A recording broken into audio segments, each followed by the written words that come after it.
Nu e vina lui mama că a călcat-o, dar nu știam că pisica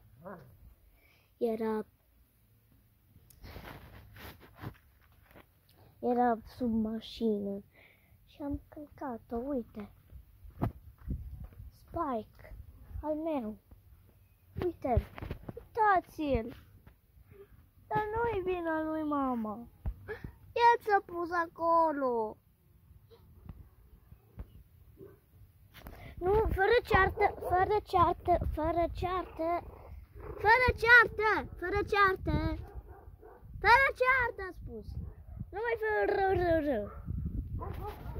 De la mămica ta să bei. Ce ți-am spus eu să nu mai faci chestia asta așa?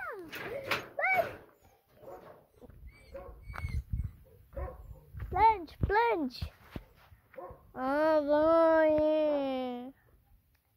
Acum pa. Dar mi-e dor de Spike. Azi.